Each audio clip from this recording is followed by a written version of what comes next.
ஏங்க வணக்கம் வணக்கம். நான் தாங்க வருங்கால முதலமைச்சர். ஏங்க நாம அரசியலுக்கு வராம, அதிகாரத்துக்கு வராம, உங்கள சாதி, மதம், இனம், மொழி, உயர்ந்தவன், தாழ்ந்தவன் அது மட்டும் கிடையாதுங்க. ஒரு மனுஷன் ஒரு மனுஷன் இன்னொரு மனுஷங்கிட்ட வேலை செஞ்சா தான்டா பொழைக்க முடியும். இன்னொருத்தனுக்கு வேலை செஞ்சு தான்டா பொழைக்கணும் அப்படின்ற ஒரு கேடுகெட்ட ஒரு தற்குறித்தனம் இருக்கு பாருங்க. இந்த உலகத்திலே எந்த ஒரு உயிரினமும் பொழைக்காத ஒரு தற்குறித்தனத்தை வந்து பொழப்பு பொழைச்சுன்னுக்கிறது யார் தெரியுமா? மனுஷன் தாங்க. அதை மாற்ற ஒரு அரசியல் அறிவார்ந்த ஒரு அரசியல் தலைவர் கிடையாதுங்க.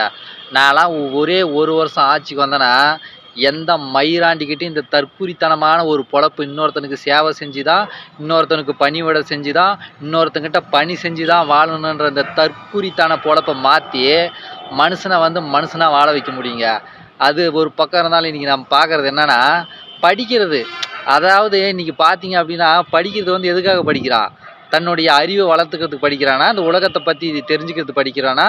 தன்னை பற்றியும் தன்னுடைய வாழ்வியல் பற்றின அறிவை வந்து நிறைவு பண்ணிக்கிறதுக்கு படிக்கிறான்னு நினச்சிங்களா? கிடையவே கிடையாது. இன்னொருத்தங்கிட்ட போய் வேலை செய்கிறதுக்காக படிக்கிறான். எப்படி? இன்னொருத்தங்கிட்ட வேலை செய்கிறதுக்காக படிக்கிறான். பள்ளிக்கூடம் படிக்கிறது எதுக்காக? கல்லூரி படிக்கிறது எதுக்காக? பல டிகிரி, பல பட்டங்கள் படிக்கிறதெல்லாம் எதுக்காக? இன்னொருத்தங்கிட்ட நம்ம போய் எப்படி வேலை செய்யலாம் அப்படின்னு அவனை தயார் பண்ணிக்கின்னு வேலை செய்யறதுக்கு போகிறான். நம் மானங்கட்ட அந்த மடத்தனமான பொழப்பு நம் மனுஷன் மட்டும்தான் பொழைக்கிறதுங்க. இது தெரியாமல் காலேஜ், இப்போ கல்லூரி, யூனிவர்சிட்டி, அடேங்கப்பா படிப்பு மேதைகளாம் இவங்கெல்லாம். ஏய் கண்ணாடியை பார்த்து காரி காரி துப்பியங்களா டேய். இன்னொருத்தங்கிட்ட வேலை செய்கிறதுக்கு படிக்கிற ஒரே ஒரு தற்குறித்தனமான ஒரு பொழப்பு பொழைக்கிறது இந்த மனுஷன் மட்டும்தான்டா. எந்த ஒரு எறும்பு கூட 10 நாள் வாழ்கிற ஒரு உயிரினம் கூட இன்னொரு உயிரினத்துக்கிட்ட வேலை செஞ்சு வாழ்கிறதில்லடா டேய்.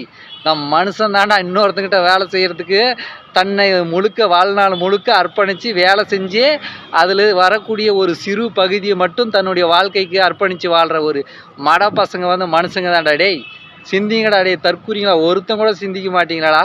தற்குறி போலப்பே வந்து பெருமையாக நினச்சிட்டு வாழ்ந்துட்டு போவீங்களா? திருந்தவே மாட்டீங்களா நீங்களா?